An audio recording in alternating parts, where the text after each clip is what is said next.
আধুনিক বিশ্বে একটি দেশের পরিচয় শুধু কূটনীতি বা খেলাধুলায় সীমাবদ্ধ নয়, সংস্কৃতি, শিল্প আর ব্যক্তিগত সাফল্য হয়ে ওঠে জাতীয় পরিচয়ের বাহক। ফিফা বিশ্বকাপের উদ্বোধনী অনুষ্ঠানে বাংলাদেশি বংশোদ্ভূত ডিজে সঞ্জয় দেবের উপস্থিতি তেমনই এক সফট পাওয়ারের উদাহরণ হয়ে উঠেছে। তার পোশাকের প্রতিটি নকশা যেন বহন করছিল বাংলাদেশের গল্প, আর সেই গল্প পৌঁছে গেছে বৈশ্বিক দর্শকদের কাছে।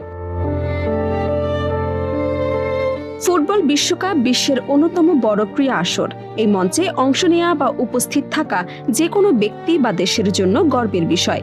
যদিও ফুটবল বিশ্বমঞ্চে এখনও বাংলাদেশের জাতীয় দল জায়গা করে নিতে পারেনি, তবু এবারে বিশ্বকাপে উদ্বোধনী অনুষ্ঠানে লাল সবুজের প্রতিনিধিত্ব দেখা গেছে ভিন্ন এক মাধ্যমে। বাংলাদেশি বংশোদ্ভূত আন্তর্জাতিক খ্যাতিসম্পন্ন ডিজে সঞ্জয় দেব তার পারফরমেন্সের মধ্য দিয়ে বিশ্ব দর্শকের সামনে তুলে ধরেছেন বাংলাদেশের পরিচয় ও ঐতিহ্যের প্রতীক। কানাডায় অনুষ্ঠিত ফিফা বিশ্বকাপের উদ্বোধনী অনুষ্ঠানে পারফর্ম করেন ডিজে সঞ্জয় দেব। বিশ্বজুড়ে কোটি কোটি দর্শকদের নজর ছিল এই অনুষ্ঠানের দিকে, আর সেই বিশাল আয়োজনের মঞ্চে নিজের শিল্পী সত্তার পাশাপাশি তিনি তুলে ধরেন নিজের শেকড়ের পরিচয়ও। সঞ্জয় দেবের পরিধেয় পোশাক বিশেষভাবে আকর্ষণ করে দর্শকদের দৃষ্টি। তার আউটফিটের হাতায় ছিল বাংলাদেশের জাতীয় গৌরব সুন্দরবনের রয়্যাল বেঙ্গল টাইগারের একটি নান্দনিক দৃশ্য। শুধু তাই নয়, হাতার অন্য অংশ জুড়ে ছিল বাংলাদেশের জাতীয় পতাকার লাল সবুজ রঙের অনুপ্রেরণায় তৈরি ডিজাইন। পুরো পোশাকটি যেন বাংলাদেশের প্রকৃতি, ঐতিহ্য এবং জাতীয় পরিচয়ের এক সৃজনশীল উপস্থাপনা হয়ে উঠেছিল। অনুষ্ঠান চলাকালে টেলিভিশন ক্যামেরা এবং বিভিন্ন সম্প্রচার মাধ্যমের ফ্রেমে একাধিকবার ধরা পড়ে এই বিশেষ ডিজাইন। অনেক দর্শকের নজর কাড়ে সঞ্জয় দেবের হাতার লাল সবুজ রং এবং রয়্যাল বেঙ্গল টাইগারের প্রতীক। পারফরমেন্সের সময় তিনি বারবার নিজের হাতা এবং পোশাকের এই অংশকে ক্যামেরার সামনে তুলে ধরেন। এতে অনেকেই মনে করেছেন এটি ছিল বাংলাদেশের প্রতি তার ভালোবাসা এবং শেকড়ের প্রতি সম্মান প্রদর্শনের এক সচেতন প্রয়াস।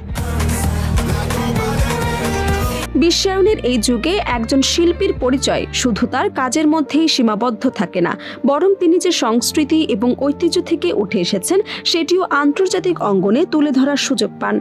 সঞ্জয় দেবের এই উপস্থিতিকে অনেকে বাংলাদেশের সাংস্কৃতিক পরিচয় বিশ্বমঞ্চে তুলে ধরার একটি গুরুত্বপূর্ণ মুহূর্ত হিসেবে দেখছেন। উদ্বোধনী অনুষ্ঠানের আগে সঞ্জয় দেব তার ভেরিফাইড ফেসবুক পেজে একটি সংক্ষিপ্ত বার্তা শেয়ার করেছিলেন। সেখানে তিনি লিখেছিলেন, "you are coming with me", অর্থাৎ তুমিও আমার সঙ্গে যাচ্ছ।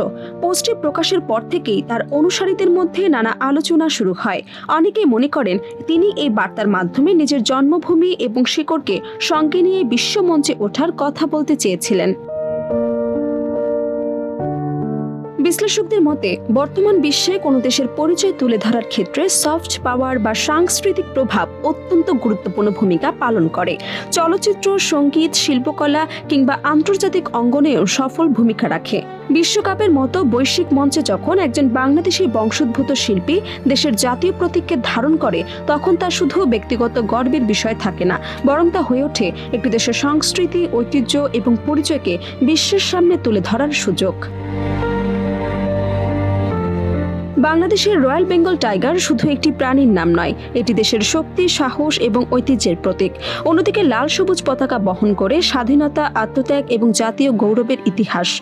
সঞ্জয় দেবের পোশাকে এই দুই প্রতীকে একসঙ্গে উপস্থাপন করায় বিষয়টি আরও অর্থবহ হয়ে ওঠে। সব মিলিয়ে ফিফা বিশ্বকাপের উদ্বোধনী অনুষ্ঠানে ডিজে সঞ্জয় দেবের পারফরমেন্স শুধু একটি সাংস্কৃতিক পরিবেশনা ছিল না, এটি ছিল বিশ্বমঞ্চে বাংলাদেশের পরিচয় তুলে ধরার এক নীরব কিন্তু শক্তিশালী বার্তা, যেখানে সঙ্গীতের সঙ্গে মিশে গেছে শেকড়ের প্রতি ভালোবাসা, আর আন্তর্জাতিক আলোয় ফুটে উঠেছিল লাল সবুজ বাংলাদেশের গল্প।